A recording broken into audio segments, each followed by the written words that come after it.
Halo, selamat pagi. Ketemu lagi dengan kita di channel Kantor Hukum Perjuangan. Kali ini kita akan membahas tentang hukum acara perdata 1. Ikuti kita terus di channel Kantor Hukum Perjuangan. Adapun rujukan dari dasar hukum beracara perdata itu ada HIR, ada RBG, ada RV, ada BW, ada undang-undang terkait kekuasaan kehakiman, ada undang-undang Mahkamah Agung, ada undang-undang peradilan umum, dan lain-lain. Ada juga jurisprudensi, ketentuan acara yang diatur tersendiri dalam undang-undang tersendiri. Kemudian ada traktat, ada perjanjian internasional yang sudah disepakati. Lingkup dari hukum acara perdata itu berupa surat kuasa, acara gugatan, tata cara pemanggilan, para pihak dalam gugatan, kewenangan mengadili, kemudian perdamaian ataupun mediasi, ada acara eksepsi, ada gugatan rekonvensi, ada gugatan perstek, ada penyitaan, ada pembuktian, juga ada putusan. Hukum acara khusus itu berupa arbitrase, acara kepailitan, acara gugatan perwakilan atau yang disebut dengan class action.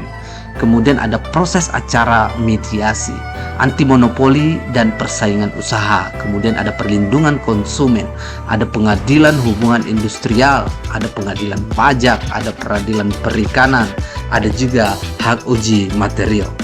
Nah, sekarang kita akan membahas tentang surat kuasa. Formal surat kuasa itu secara tertulis, di mana di situ ada identitas dan kedudukan para pihak, kompetensi relatif di pengadilan mana gugatan itu diajukan, kemudian ada deskripsi ringkasan yang disengketakan. Surat kuasa di luar negeri itu tunduk pada ketentuan dari negara di mana gugatan itu diajukan. Kemudian ada legalisasi dari KBRI atau konsulat jenderal. Gugatan atau tuntutan hak bentuknya itu berupa permohonan di mana ada pemohon dan termohon. Tidak ada sengketa, adanya kepentingan undang-undang, produk penetapan. Contoh, adanya penetapan ahli waris, kemudian adopsi, ganti nama, perwalian, dan sebagainya. Kemudian ada yang dikatakan dengan perlawanan atau perzet atau der den perzet. Di situ ada pelawan dan terlawan, kemudian terdapat sengketa, ada lawan ditujukan terhadap putusan atau penetapan, kemudian ada diajukan oleh pihak atau pihak ketiga. Contoh, adanya perlawanan terhadap lelang atau eksekusi, perlawanan terhadap penetapan sita. Nah, sekarang kita akan membahas tentang gugatan. Di dalam gugatan itu ada penggugat, ada tergugat, ada juga turut tergugat, ada sengketa, ada lawan produk putusan. Yang kedua ada formalitas gugatan. Di situ ada identitas para pihak, kemudian ada peristiwa hukum atau posita gugatan, kemudian ada tuntutan hukum yang disebut dengan petitum gugatan. Yang ketiga, dasar gugatan, atau itu ingkar janji berdasarkan perjanjian. Kemudian ada perbuatan melawan hukum yang disebut dengan PMH. Nah, sekarang jawaban. Lingkup jawaban adalah bagian eksepsi terkait formalitas gugatan. Eksepsi absolut, pengadilan tidak berwenang. Eksepsi lain yaitu gugatan kurang pihak, gugatan salah alamat, gugatan prematur, gugatan nebis in idem, gugatan kabur dan tidak jelas, kumulasi atau penggabungan gugatan, ada kapasitas hukum atau legal standing, kemudian adanya upaya gugatan yang keliru. Bagian pokok perkara, bagian gugat balik, ada rekonvensi jika ada atau jika perlu. Syaratnya objek yang sama dan pihak yang sama. Nah, selanjutnya kita akan membahas tentang bukti. Macam-macam alat bukti. Ada berupa surat, saksi, persangkaan, pengakuan, sumpah.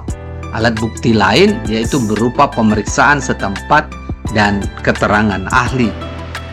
Sekarang kita masuk kepada saksi. Saksi tidak dapat digantikan. Satu saksi bukanlah saksi. Tidak diperlukan keahlian. memberikan keterangan yang dialaminya.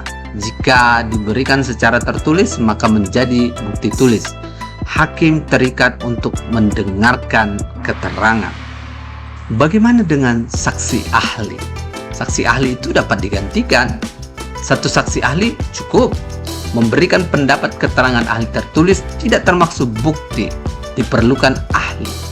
Hakim tidak terikat atau bebas pada keterangan ahli. Nah, sekarang kita akan membahas sita jaminan. Sita jaminan itu ada 3. Ada konservatoir, ada revindicatoir, ada marital. Kemudian putusan. Putusan itu ada yang dikabulkan seluruhnya, ada yang dikabulkan sebagian, ada juga yang ditolak, dan ada juga tidak dapat diterima atau disebut dengan NO.